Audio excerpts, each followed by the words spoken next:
Assalamualaikum warahmatullahi wabarakatuh.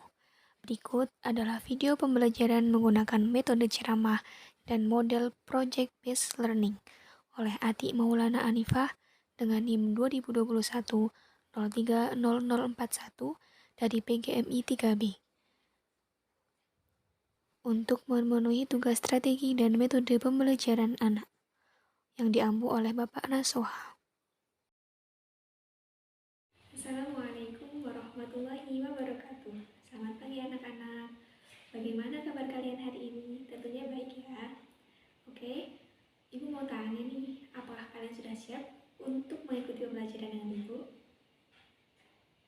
Baiklah, sebelum pembelajaran dimulai, mari kita berdoa terlebih dahulu. Untuk ketua kelas, silahkan dipimpin berdoa. Oke, selanjutnya akan Ibu presentasi dulu ya. Pada pagi hari ini kita akan belajar tentang sistem pencernaan makanan pada manusia. Oke, di sini sudah ada alat peraga mengenai sistem pencernaan manusia. Di dalamnya terdapat organ-organ pencernaan dan kemudian di belakangnya terdapat materi-materi tentang organ pencernaan tersebut. Langsung saja kita mulai ya. Bagaimana sih sistem pencernaan pada manusia? Jadi, proses pencernaan itu dimulai dari mulut. Jadi, di mulut itu terjadi proses secara mekanik dan kimiawi. Mulut berfungsi untuk mengunyah makanan menjadi lebih halus agar mudah untuk dicerna oleh organ-organ lainnya. Di dalam mulut terdapat proses pencernaan secara mekanis dan kimiawi. Secara mekanis dilakukan oleh gigi saat kita mengunyah dan secara kimiawi dilakukan oleh enzim amilase. Ketika makanan masuk ke dalam mulut, gigi akan memotong makanan menjadi potongan-potongan kecil. Kemudian potongan kecil makanan tersebut akan dibasahi oleh air liur. Kemudian lidah dan otot-otot lain mendorong agar makanan tersebut masuk ke kerongkongan atau esofagus. Kemudian apa sih fungsi dari air liur? Jadi, air liur itu berperan penting untuk memecah makanan, melembabkannya, dan membuat makanan lebih mudah untuk ditelan. Air liur juga berfungsi memecah karbohidrat dengan membuat makanan lebih mudah untuk ditelan.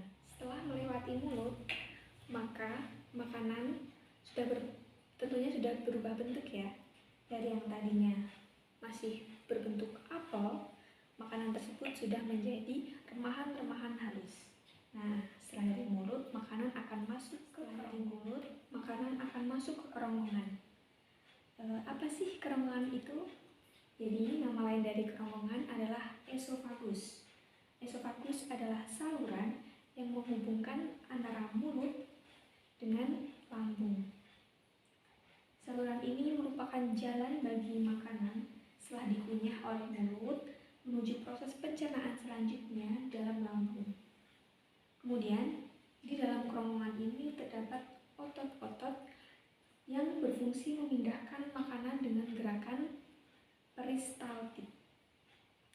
Ini adalah kumpulan kontraksi dan relaksasi otot yang menimbulkan gerakan seperti mendorong makanan, yaitu berbentuk gelombang, sehingga makanan itu terdorong masuk menuju lambung. Kemudian pada ujung kerongkongan tersebut terdapat sfinkter atau otot-otot berbentuk cincin yang berfungsi mencegah makanan kembali lagi naik menuju mulut. Kemudian setelah dari usus halus, maka makanan akan berjalan menuju usus besar. Ya, bisa kita cermati, usus besar di sini berbentuk seperti huruf U. U terbalik ya. Kemudian usus besar ini tempatnya itu di sekitar usus halus, berlipat-lipat. Jadi usus halusnya berada di tengah-tengah, usus halusnya di tengah-tengah, kemudian usus besarnya melingkari usus halus tersebut.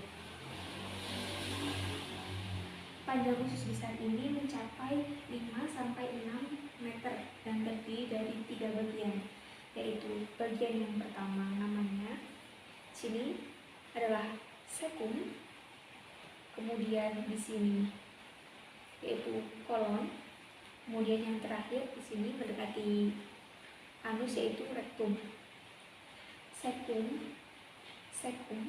adalah kantung pada bagian awal usus besar. Area ini menyalurkan hasil pencernaan makanan yang telah diserap dari usus halus menuju usus besar.